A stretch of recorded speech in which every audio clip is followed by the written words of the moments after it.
क्या कह रहा था? क्या चल रहा था? है? बाहुक। हाँ, राजा बाहुक की मृत्यु हो गई और उस समय उनकी एक पत्नी गर्भवती थी। अन्य पत्नियों ने मीटिंग की कि ये जो गर्भवती रानी है उसके गर्भ से यदि पुत्र का जन्म हुआ तो स्वाभाविक है वह पुत्र राजा बनेगा और उनकी माता राजमाता बनेगी और हम सब लोग दासी बन जाएगी। सभी स्त्रियों ने मिलकर चर्चा की कि अब क्या किया जाए। उस समय निर्णय लिया गया कि एक काम करते हैं, उस गर्भवती स्त्री को जहर पिलाकर मार देते हैं। भोजन में विष मिलाया गया और उस गर्भवती महिला को, उस रानी को जहर युक्त भोजन खिलाया, मारने का प्रयास किया गया। परंतु कहते ना, ईश्वर की जिन पर कृपा होती है उसका कोई बाल भी बांका नहीं कर सकता। यद्यपि जहर खिलाया गया था लेकिन उस रानी को कुछ नहीं हुआ और 9 महीने के बाद एक बहुत सुंदर बालक का जन्म हुआ। और जब जो जहर खिलाया गया था उस जहर को हाथ में लेकर जन्म लिया। संस्कृत में जहर को गर कहते हैं और गर के साथ उस बालक का जन्म हुआ, इसलिए राजा बाहुक के पुत्र उस बालक का नाम हुआ सगर। सगर, गर के साथ जन्म होने के कारण इनका नाम हुआ सगर। अब सगर महाराज का विवाह हुआ और उनके 60,000 पुत्र हुए। ये भी विश्वास नहीं करोगे आप। भागवत जी में सुखदेव गोस्वामी कहते हैं महाराज सगर के 60,000 पुत्र हुए। महाराज सगर 99 अश्वमेघ यज्ञ कर चुके हैं। 100वां अश्वमेघ यज्ञ करने के लिए उन्होंने एक घोड़ा छोड़ा। अश्वमेघ यज्ञ का अर्थ है, अश्व माने घोड़ा। जिस राजा को अश्वमेघ यज्ञ करना होता है वह घोड़ा छोड़ता है और वह घोड़ा, वह हॉर्स पूरी दुनिया में घूमता है। और किसी राजा को आपत्ति है कि भाई ये अश्वमेघ यज्ञ नहीं करना चाहिए तो वह राजा उस घोड़े को चुरा लेता है और जिसको अश्वमेघ यज्ञ करना होता है, जिसका वह घोड़ा होता है, वह राजा उस राजा पर चढ़ाई करता है, युद्ध करता है और युद्ध में जीत गया तो उस घोड़े को मुक्त कर देता है। फिर से घोड़ा स्वतंत्र घूमता है। वैसे वह घोड़ा पूरी दुनिया में घूम कर आए, अर्थात वह राजा पूरी दुनिया को जीते, वह राजा अश्वमेघ यज्ञ कर सकता है। समझ में आ गया? आज यदि कोई अश्वमेघ यज्ञ करना चाहे, कभी कभी मैं सोचता हूं कि आज यदि कोई चाहे कि मैं अश्वमेघ यज्ञ करूं और अपने घर से घोड़ा छोड़े, उनकी सोसाइटी से ही बाहर नहीं जाएगा, क्योंकि आजू बाजू में पड़ोसी ही इतने दुश्मन रहते हैं कि कंट्री से घोड़ा बाहर जाने की बात दूर रही, उसके मोहल्ले से ही बाहर नहीं जाएगा। और ऐसा वर्णन है, जो व्यक्ति 100 अश्वमेघ यज्ञ कर लेता है वह लीगली स्वर्ग का राजा इंद्र बन सकता है। महाराज सगर 100वां अश्वमेघ यज्ञ करने के लिए उस घोड़े को छोड़े। इंद्र को पता चला कि यदि इसने 100वां अश्वमेघ यज्ञ कर दिया तो मेरा आसन खतरे में पड़ जाएगा। किस्सा कुर्सी का अनादि काल से चला आया है। देवराज इंद्र उस घोड़े को लेकर गंगा सागर भगवान कपिल देव की कुटिया में जाकर बांधाए। यहां घोड़ा वापस नहीं आया। महाराज सगर ने अपने 60,000 पुत्रों को भेजा, आकाश पाताल एक करो, उस घोड़े को लेकर आओ।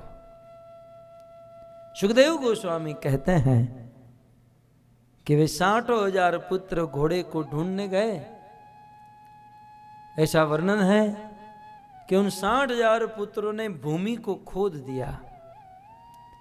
भूमि पर बहुत बड़ा खड्डा हुआ, कालांतर में उस भूमि पर पानी भरा और समुद्र बने, क्योंकि महाराज सगर के पुत्रों के द्वारा यह बना, इसलिए उनका नाम हुआ सागर। अटलांटिक महासागर, हिंद महासागर, ये जितने भी सागर हैं सगर के 60,000 पुत्रों के द्वारा निर्मित किए गए हैं। और अंत में वे गंगा सागर भगवान कपिल देव की कुटिया पे पहुंचे, वो घोड़ा बंधा हुआ पाया। इन 60,000 पुत्रों ने मन ही मन भगवान कपिल देव का अपमान किया कि साधु को इस घोड़े की क्या आवश्यकता थी, खामखा हमको इतना परेशान कर दिया और अपनी कुटिया में लाकर रख दिया। आजकल के साधु भी बिगड़े हैं। भगवान कपिल देव का अपराध किया और 60,000 पुत्र उसी समय उस अपराध के कारण जलकर भस्म हो गए। महाराज सगर को पता चला मेरे 60,000 पुत्र जलकर भस्म हो गए, मर गए। अब यज्ञ तो अब बाजू में रहा, यज्ञ का प्लान तो कैंसिल। अब 60,000 पुत्रों का उद्धार कैसे हो, इस पर विचार करने लगे। बड़ी मेहनत की महाराज सगर ने, लेकिन वे 60,000 पुत्रों का उद्धार नहीं कर पाए। सगर के अन्य और एक केशिनी से एक अन्य पुत्र हुए जिसका नाम था असमंजस। राजा असमंजस ने प्रयास किया, लेकिन वे भी अपने 60,000 पितरों के उद्धार नहीं कर पाए। असमंजस के पुत्र हुए अंशुमान। राजा अंशुमान ने भगवान कपिल देव को प्रसन्न कर लिया और भगवान कपिल देव ने कहा मुझे कोई ऐतराज नहीं है, आपके 60,000 पितरों का उद्धार हो सकता है यदि इनके अस्थि मां गंगा में डाले जाए तो। उपाय तो मिल गया, लेकिन प्रॉब्लम यह था कि उन दिनों मां गंगा ब्रह्मलोक में थी। भगवान विष्णु ने वामन अवतार धारण करके जब दूसरा कदम ऊपर की ओर बढ़ाया और ऊपर के लोकों को जब नापा, तब उनके चरण का अंगूठा ब्रह्मांड के कवर को स्पर्श हुआ और वहां पर एक छिद्र हो गया और कारण समुद्र का जल ब्रह्मलोक में गिरा और ब्रह्मा ने उसे अपने कमंडल में धारण कर लिया। तो वह ब्रह्मद्रव मां गंगा का वह जल ब्रह्मलोक में था। अंशुमान जी ने बहुत तपस्या की, लेकिन वह जल गंगा जल को नीचे नहीं ला पाए। अंशुमान के एक पुत्र हुए जिसका नाम था दिलीप। महाराज दिलीप ने बड़ी मेहनत की ब्रह्मलोक से पृथ्वी लोक पर मां गंगा को लाने की, वे भी नहीं ला पाए। तब अंत में महाराज दिलीप के एक पुत्र हुए जिसका नाम था भगीरथ। भगीरथ जी ने तपस्या की, मां गंगा को प्रसन्न किया और कहा कि हे देवी, हमारे 60,000 पितरों का उद्धार करने हेतु और भविष्य में आने वाले मनुष्यों का उद्धार करने हेतु आप ब्रह्मलोक से इस पृथ्वी लोक पर आइए। भगीरथ जी की तपस्या से मां गंगा प्रसन्न हुई और प्रसन्न होकर भगीरथ जी से कहा कि मैं पृथ्वी लोक पर आऊंगी, लेकिन मेरी एक शर्त है, 2 शर्त है। एक तो मैंने कल आपको कहा था कि मेरे फोर्स को रोकने वाला कोई चाहिए। तो भगीरथ जी शिव जी के पास गए और शिव जी ने कहा कि मां गंगा को कह दो मेरी जटा पर आ जाए। तो ब्रह्मलोक से गंगा कैलाश में शिव जी की जटा पर, और वहां पर सारा फोर्स कम होता है। शिव जी की जटा से कैलाश से गंगोत्री, गंगोत्री से हरिद्वार, हरिद्वार से प्रयाग, और प्रयाग से अनेक राज्य प्रांत में होते हुए गंगा सागर में जाकर मिलती हैं। लेकिन इस धरती पर आने के लिए मां गंगा की दूसरी शर्त थी। उन्होंने कहा कोपी धारयिता वेगम पतन्त्या में महीतले अन्यथा भूतलम भीत्वा अन्यथा भूतलम भीत्वा नृप यास्ये रसातलम। मां गंगा ने कहा कि मैं इस पृथ्वी पर आऊंगी और लाखों लोग मुझ में स्नान करेंगे, अपना पाप मुझ में छोड़कर जाएंगे और खुद पवित्र होकर निकल जाएंगे। धीरे धीरे धीरे धीरे लोग पवित्र होकर जाएंगे और अपने पाप छोड़कर जाएंगे और धीरे धीरे मैं तो पापों से भर जाऊंगी। मैं पापों से भर जाऊंगी तो उस समय मेरा पाप दूर करने वाला कौन होगा? मां गंगा ने कहा भगीरथ जी मेरे पाप को दूर करने वाला कोई उपाय करना चाहिए। तब भगीरथ जी ने कहा मां आप में स्नान करने के लिए पापी तो आएंगे, लेकिन कभी कभी साधु संत भी आएंगे। साधवो न्यासिन शांता ब्रह्मिष्ठा लोक पावना। कभी कभी राम और कृष्ण के शुद्ध भक्त आएंगे आप में स्नान करने के लिए, और वे शुद्ध भक्त जब आप में स्नान करेंगे तो आपको भी पवित्र कर देंगे। भगवान के जो शुद्ध भक्त होते हैं वो गंगा को भी पवित्र कर देते हैं। भक्तों में यह ताकत होती है। और इसीलिए नरोत्तम दास ठाकुर ने कहा ना, गंगार परश हैल पश्चात पावन। गंगार गाइए। पश्चात पावन गंगार परश हैल पश्चात पावन।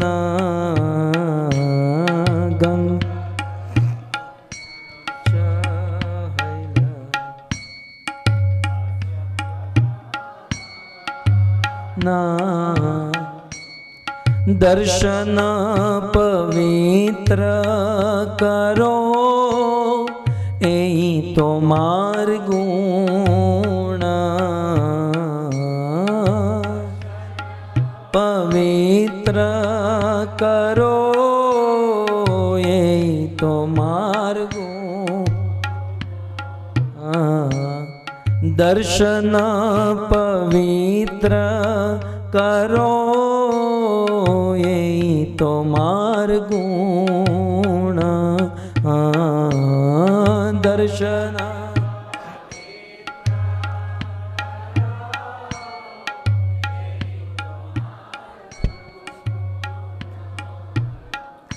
नरोत्तम दास ठाकुर कहते हैं कि गंगा में तो स्नान करने के बाद पवित्र होते हैं, लेकिन एक बार किसी वैष्णव का दर्शन कर लो, किसी भक्त का दर्शन करने मात्र से हृदय शुद्ध हो जाता है। शास्त्र में अनेकों दृष्टांत भरे पड़े हैं। उस वन में रहने वाला व्याघ्र, वो शिकारी रात दिन पशुओं को तड़पा तड़पा कर मारता था, लेकिन एक दिन नारद जैसे ऋषि मुनियों का दर्शन हो गया, वह इतना बड़ा असुर पापी शुद्ध भक्त बन गया। तो वैष्णव भक्तों के दर्शन में यह ताकत होती है। इसलिए नरोत्तम दास ठाकुर ने कहा, ए बार करुणा करो वैष्णव गोसाई। ये बार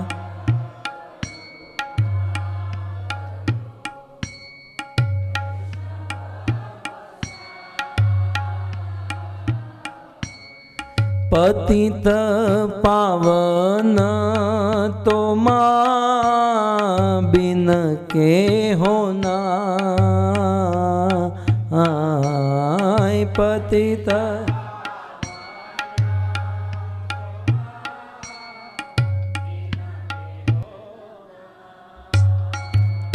वैष्णव ठाकुर जय वैष्णव ठाकुर वैष्णव ठाकुर जय वैष्णव ठाकुर ठाकुर जय वैष्णव ठाकुर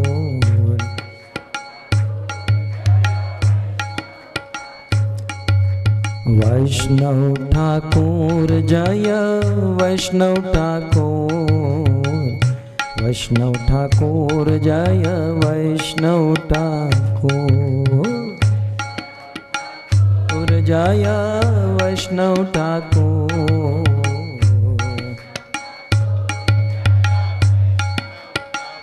अनंत कोटि वैष्णव वृंद की।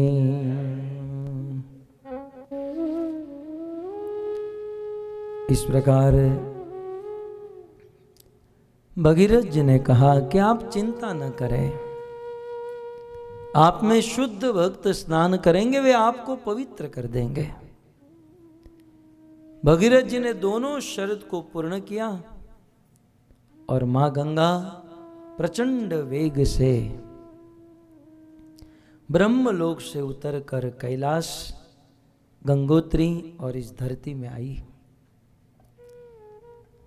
महाराज परीक्षित मां गंगा की महिमा को जानते थे और इसीलिए जैसे ही पता चला कि उनको अपना देह त्यागना है, तुरंत अपने हस्तिनापुर को छोड़कर मां गंगा के तट पर आ गए। सूत जी कहते हैं कि संसार में ऐसा कौन होगा, ऐसा कौन मनुष्य होगा जिनको एक ना एक दिन मरना है और मां गंगा का आश्रय ग्रहण न करे। कस्ताम न सेवेत मरीष्यमाणः, अर्थात मनुष्य को मां गंगा का सेवन करना ही चाहिए। समय मिलने पर मां गंगा के तट पर, यमुना के तट पर ब्रज वृंदावन का वास करना चाहिए। आगे सूत जी कहते हैं 7वें श्लोक में, इति व्यवश्चिदश पांडवेय प्रायोपवेशम प्रतिविष्णुपद्या ददो मुकुन्दाग्रिमनन्य भावो मुनिव्रतो मुक्त समस्त संगः। इति व्यवस्थित छद पांडवेय, इति माने इस प्रकार का निर्णय किया महाराज परीक्षित ने, निश्चय किया। भजन में निश्चय होना चाहिए, एक लक्ष्य होना चाहिए। कई बार कुछ लोगों के जीवन बिना लक्ष्य के होते हैं। सुबह भागते हुए दौड़ते हुए ऑफिस जाते हैं, उसको रास्ते में खड़ा रखे पूछे कहाँ जा रहे हो, बोले ऑफिस जा रहे। क्यों, बोले पैसे कमाने के लिए। पैसे क्यों कमाते हो, खाने के लिए। जब खा रहा हो हम कहें खाते क्यों हो, पैसे कमाने के लिए। पैसे क्यों कमाते हो, खाने के लिए। बस इसीलिए जीवन है। इसी चक्र में आदमी का जीवन बर्बाद हो जाता है, व्यतीत हो जाता है। क्या मनुष्य जीवन मात्र धन कमाने के लिए मिला है? हाँ, हम मनुष्य हैं और अर्थ की, धन की आवश्यकता है। जीवन चलाने के लिए, जीवन टिकाने के लिए, जीवन जीने के लिए धन की आवश्यकता है। लेकिन याद रहे, धन ही जीवन नहीं है। आजकल कुछ लोगों ने धन को ही जीवन बना लिया है।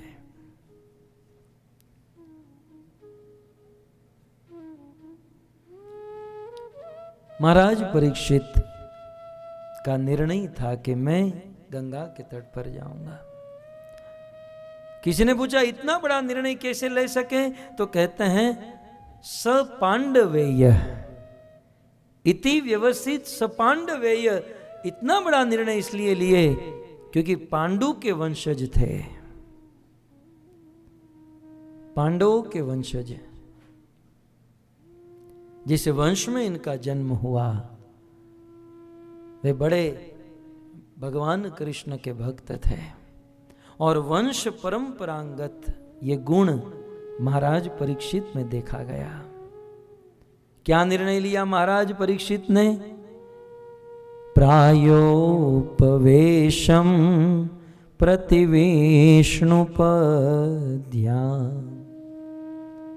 प्राय उपवेशम अर्थात अनशन, आमरण। जब तक मृत्यु आ जाए तब तक मैं अनशन करूंगा, मैं भोजन ग्रहण नहीं करूंगा। और केवल इतना ही नहीं, भोजन नहीं करूंगा ये तो अलग बात है, लेकिन मूल निर्णय निश्चय क्या था? दधो मुकुंदराग्रि मनन्य भाव। जब तक मौत नहीं आ जाती है तब तक मैं मेरा मन मुकुंद के चरणों में लगाकर रखूंगा। दधो मुकुंदा, अनन्य भाव, बहुत सुंदर शब्द है।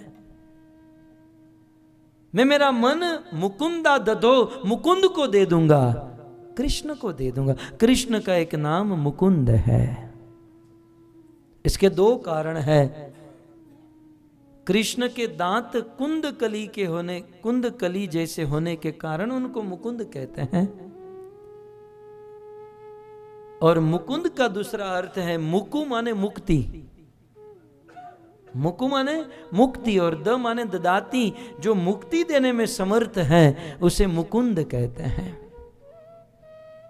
इस संसार में मात्र कृष्ण ही मुक्ति दे सकते हैं, अन्य कोई नहीं दे सकता। यदि हम देवी देवताओं की उपासना करें तो वह अधिक से अधिक भौतिक संपत्ति देंगे, भौतिक वस्तु देंगे और ज्यादा से ज्यादा वह स्वर्ग तक हमें पहुंचा सकते हैं। उसके ऊपर वैकुंठ में देवताओं की भी कैपेसिटी नहीं है। इसलिए गीताकार कृष्ण ने भगवत गीता में अर्जुन से कहा, यान्ति देवव्रता देवान पितृ यान्ति पितृव्रता भूतानि यान्ति भूतेजिया यान्ति मध्या जिनो पिमाम। हे अर्जुन, जो देवताओं की भक्ति करते हैं वो स्वर्ग तक जा सकते हैं, भूतों की भक्ति करते हैं वे भूतलोक में जाते हैं, पितरों की भक्ति करते हैं वो पितृलोक में जाते हैं, लेकिन जो मुझ कृष्ण की भक्ति करते हैं वो सीधे मरने के बाद वैकुंठ को प्राप्त होते हैं, मुक्त हो जाते हैं। मुक्ति मात्र मुकुंद दे सकते हैं, इसलिए यहां पर मुकुंद कहा। मुकुंद अंग्रिम, मुकुंद के चरणों का ध्यान करूंगा। वैसे तो हमने भी निर्णय ले रखा है कि हम मुकुंद की भक्ति करेंगे, लेकिन हमारे अंदर कमी क्या है जानते हैं? यहां पर परीक्षित महाराज के लिए कहा गया, ददो मुकुंदांग्री अनन्य भाव। अनन्य भाव से महाराज परीक्षित मुकुंद की भक्ति करते थे। हम भी मुकुंद की भक्ति करते हैं, लेकिन अनन्य भाव से नहीं करते हैं। अनन्य भाव का अर्थ होता है बस कृष्ण ही मेरे प्राणनाथ हैं, कृष्ण ही मेरे साथी हैं, कृष्ण ही मेरे जीवन के जीवन है, कृष्ण ही मेरे लिए सब कुछ है। इसका अर्थ यह नहीं है कि अन्यों का अनादर करना, अन्यों का अनादर नहीं, सब लोग अच्छे हैं, लेकिन मेरे लिए मैं तो मात्र कृष्ण को चाहता हूं। इस प्रकार अनन्य भाव से। अनन्य भाव का दूसरा अर्थ है कि अन्य किसी भी प्रकार की कामना को न रखते हुए। जैसे हम लोग भजन करते करते साइड में बहुत सारी कामनाएं भी होती हैं, कुछ पैसे मिल जाए, शादी नहीं हुई तो शादी हो जाए, बच्चे हो जाए। लेकिन परीक्षित मुकुंद की शरण ग्रहण किए एकमात्र मुकुंद को प्रसन्न करने के लिए, ईश्वर प्राप्ति करने के लिए। और उस गंगा के तट पर महाराज परीक्षित बैठ गए। किस प्रकार से बैठे? मुनि व्रतो मुक्त समस्त संगः, मुनि व्रतो मुक्त समस्त संगः। महाराज परीक्षित मुनि व्रतो मुक्त समस्त संगः, अर्थात समस्त संगह मुक्त, सभी प्रकार की संगति से मुक्त होकर, अर्थात सभी प्रकार की आसक्ति से मुक्त होकर महाराज परीक्षित वहां पर बैठ गए। महाराज परीक्षित गंगा के तट पर बैठे, सभी आसक्ति को छोड़कर। हम भी गंगा के तट पर जाते हैं, यमुना के तट पर जाते हैं, तीर्थों में जाते हैं, लेकिन अनेक प्रकार की आसक्ति को लेकर। इसलिए गंगा यमुना जाकर भी हमारा कोई परिवर्तन नहीं होता, हमारा उद्धार नहीं होता, क्योंकि आसक्ति का जमेला साथ है। मैं आपको एक सत्य घटना कहूं। हमारे मुंबई में हमारे मंदिर से साल में 3-4 यात्राएं होती हैं, ऑर्गेनाइज करते हैं। तो एक बार दिवाली का समय था, कार्तिक का समय था, और हम वृंदावन जा रहे थे। 2 लड़के थे, वो हमारे पास आए कि हम तो बिजी हैं बिजनेस में, लेकिन आप हमारे पिताजी को अपने साथ लेकर जाइए। वैसे भी ये घर पर कुछ करते नहीं हैं, वैसे भी ये कुछ काम के नहीं हैं, आपके साथ रहेंगे तो थोड़ा बहुत भजन सीखेंगे। रजिस्ट्रेशन करवाया और भेज दिया। लेकिन उन दोनों लड़कों का बाप भक्तों के साथ वृंदावन आ तो गया, लेकिन भक्तों के साथ मैच ही नहीं हो रहा था। भक्त लोग कथा में बैठे होते हैं, वो चाय की लारी पर खड़ा होता है। भक्त लोग कीर्तन करते हैं तो वो दीवार को घींच कर ऐसे खड़ा रहता है, कब बंद करेंगे, कब बंद करेंगे, कब बंद करेंगे। कहीं पर भी वह सेट नहीं हो पाया। 10 दिन के बाद हम मुंबई वापस लौटे। वह दोनों लड़के उनको रिसीव करने आए और हमें मिले कि हमारे पिताजी भक्त बन गए। हमने कहा तेरा बाप तो भक्त नहीं बना, लेकिन हम 2-5 दिन और उनके साथ रहते तो हमारी भक्ति भी निकल जाती। कुछ लोग ऐसे। फिर 6 महीने के बाद और एक यात्रा थी वाराणसी की, फिर से आए, आप इनको लेकर जाइए। बोले ठीक है भेज दो। वाराणसी गए, काशी विश्वनाथ महादेव का दर्शन, रामचरितमानस मंदिर का दर्शन, अनेकों घाट का दर्शन करते हुए, आप सब जानते हैं ना, गंगा में उस नाव में बैठते हैं और सभी घाटों का दर्शन करवाते हैं। अनेक घाटों का दर्शन करते हुए मणिकर्णिका घाट पहुंचे। उस घाट पर पहुंचे जहां पर महाराज हरिश्चंद्र नौकरी करते थे, और आज भी लोगों की ऐसी मान्यता है कि यहां पर दाह संस्कार करने से शिव जी उनके कान में राम नाम बोलते हैं, उनका उद्धार होता है। इसलिए एक साथ अनेकों शव जलते हैं और अनेकों लाइन में वेटिंग में खड़े रहते हैं। उस स्थान पर अच्छे अच्छे लोगों को पसीना छूट जाता है, वैराग्य आ जाता है। सारे भक्त वहां पर उतरे, ये 2 लड़कों का बाप भी वहां पर उतरा, सब लोग दर्शन करने गए। और अब की बार वह सीरियस हुआ, ऐसा सीरियस हुआ, वहां जाकर सीधा बैठ गया। आधा घंटा बीता, पौना घंटा बीता, भक्त लोग कीर्तन कर रहे थे। 1 घंटे के बाद सभी भक्त वहां पर आए और उसको कहने लगे, क्या सोच रहे हो? यही सोच रहे हो ना कि एक दिन इसी प्रकार जलकर राख हो जाओगे? क्योंकि सारे शव जल रहे थे, और शमशान में तो अच्छो को वैराग्य आ जाता है। बोले क्या, कुछ बोलो तो सही, क्या सोच रहे हो? माला चाहिए, माला दूं? कितनी माला जाप करोगे? 16, 32, 64? अरे कुछ बोलते क्यों नहीं, कुछ बोलो तो सही। तब वो बाप बोला 1-1.5 घंटे के बाद, मैं यही सोच रहा हूं कि मैं मेरे दोनों बेटों को मुंबई से यहां बुला लूं और यहां पर लकड़े का बिजनेस डलवाऊं। यहां पर यदि लकड़े का बिजनेस खोला जाए तो यार माला माल हो जाएंगे।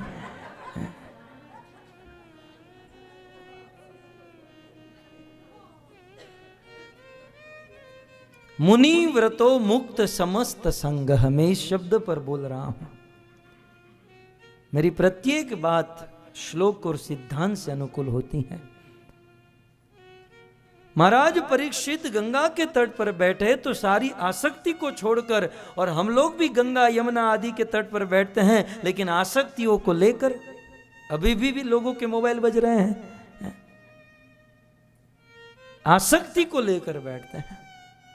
जो थोड़ा बहुत समय मिलता है समाज संसार की आसक्ति को भूलने का, कुछ अभ्यास करने का, लेकिन नहीं छोड़ पाते हैं।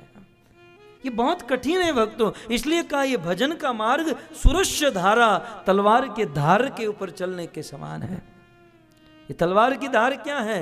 यही है तलवार की धार कि भजन साधन तो करते हैं लेकिन आसक्ति नहीं छोड़ पाते। याद रहे, जब तक आसक्ति नहीं छूटेगी, ऐसी हजारों कथा सुन लो, जीवन में कोई परिवर्तन नहीं आएगा। इसलिए कथा श्रवण करने के साथ साथ आसक्ति को छोड़ने का प्रयास भी करना चाहिए। महाराज परीक्षित ने यह नहीं सोचा यहां बैठ जाऊंगा तो भगवान मिल जाएंगे। मुनि व्रतो है मुक्त समस्त संग, वो अपने प्रयास से, अपने बल से, अपनी ताकत से आसक्ति को छोड़े। आसक्ति को छोड़ना होगा। इस आसक्ति को छोड़कर मुनि व्रत धारण करके बैठ गए। आचार्यों ने मुनि व्रत के बहुत अर्थ किए हैं। मुनि व्रत, किसी आचार्य ने कहा, मुनियों की तरह उपशांत होकर बैठ गए। श्रीधर स्वामी कहते हैं उपशांत होकर, इंद्रियों का निग्रह करके महाराज परीक्षित बैठे। तो किसी आचार्य ने कहा कि मुनि व्रत माने मौन व्रत धारण करके बैठ गए परीक्षित, मौन व्रत। लेकिन यह बात संगत नहीं लगती है। परीक्षित ने मौन व्रत कहां लिया? सुखदेव जी जब आए तो कितना प्रश्न पूछे हैं। श्री राजो वाच राजो वाच, हम देखते ना। तब जाकर प्रभुपाद जी इसकी सफाई देते हुए कहते हैं कि मुनि व्रत, सूत जी ने जो कहा परीक्षित मौन व्रत लेकर बैठे, मौन का वास्तविक अर्थ क्या है? आदमी बोलना बंद कर दे, ये मौन नहीं है। मौन का वास्तविक अर्थ है कृष्ण कथा और कृष्ण नाम के अलावा कुछ नहीं बोलना, यह है मौन। भगवान ने इतनी सुंदर जिह्वा, इतना सुंदर मुख दिया है उनका नाम लेने के लिए, उनका गुण गाने के लिए। और यदि हम मौन ले लेंगे तो भगवान भी परेशान हो जाएंगे, यार इतनी अच्छी चीज दी थी और ये यूज ही नहीं कर रहा है। तो मुनि व्रत, और एक महत्वपूर्ण शब्द है मुनि व्रत। व्रत शब्द महत्वपूर्ण है, याद रहे। ईश्वर को प्राप्त करने के लिए व्रत लेना होगा।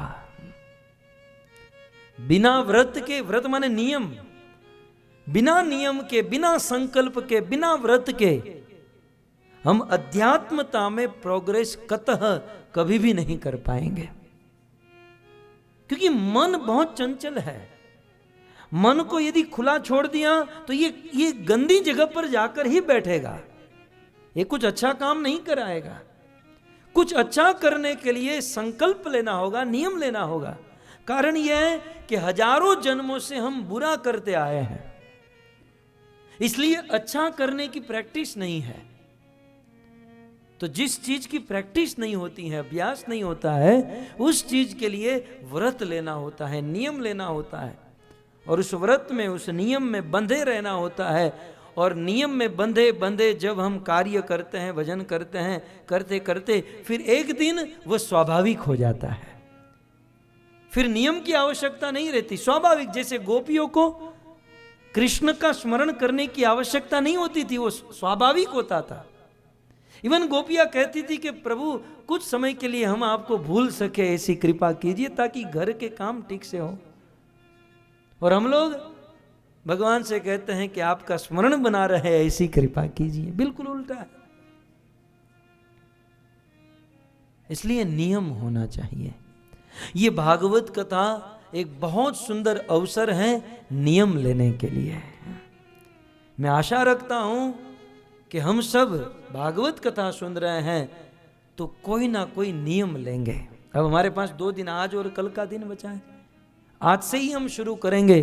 कथा के बाद 7 दिन तक आप लोगों ने यह कथा सुनी है, तो आप कथा सुनने से जो आपको आनंद मिला, जो भी आपको अनुभूति हुई, सबके सामने, सबके बीच में, जिसे अनुमोदन कहते हैं, उसे व्यक्त करें। और साथ ही साथ संकल्प लें कि मैं 16 माला करूंगा, या मैं 4 नियम का पालन करूंगा, या एकादशी करूंगा, एकादशी के दिन मंगला आरती करूंगा, निर्जल करूंगा। कोई भी जीवन में कोई संकल्प होना चाहिए, और धीरे धीरे इस संकल्प की मात्रा को बढ़ाते जाना चाहिए। तब जाकर भगवान मिलते हैं। भगवान मिलना आसान नहीं है। जब तक हृदय में भगवान के प्रति छल छलाता प्रेम नहीं उमड़ेगा, तब तक वो नहीं मिलेंगे। और उसके लिए बहुत कुछ करना होगा, बहुत कुछ करना होगा। महाराज परीक्षित भागीरथी गंगा के तट पर बैठ गए, भगवान के चरणों में अपना मन लगाकर, और उनकी इच्छा थी कि कोई ऋषि मुनि, कोई साधु आए तो मैं उनके मुख से कथा सुनूं। परीक्षित इस प्रकार से भगवत कथा सुनने का संकल्प लेकर गंगा के तट पर बैठे हैं। यह बात वायु वेग से तीनों लोकों में फैल गई। आप कहोगे कौन समाचार फैलाया होगा, कौन हैंडआउट लेकर, पैम्पलेट लेकर गया होगा, कौन सबको दिया होगा? उस समय सैटेलाइट से भी बहुत बड़े माध्यम होते थे न्यूज पहुंचाने वाले, और सबसे बड़ा सैटेलाइट होता था नारद मुनि। सबसे बड़ी न्यूज चैनल होती थी नारद मुनि की।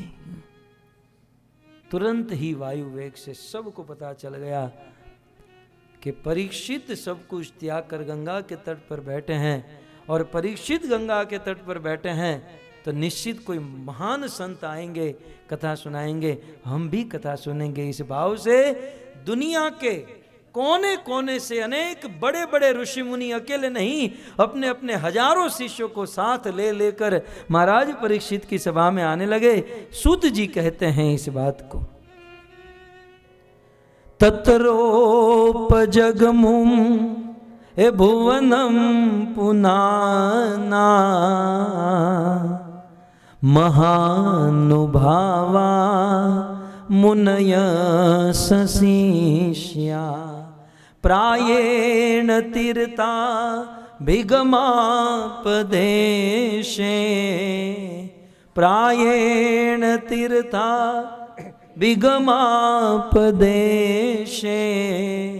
स्वयं हि तीर्था निपुनन्ति सन्तः। सूत जी कहते हैं तत्रोप जगमुम भुवनम पुनाना। मुझे बहुत अच्छा लगता है ये श्लोक, मैं बार बार कथाओं में कोट करता हूं कि जिस समय परीक्षित गंगा के तट पर बैठे, क्या घटना घटी?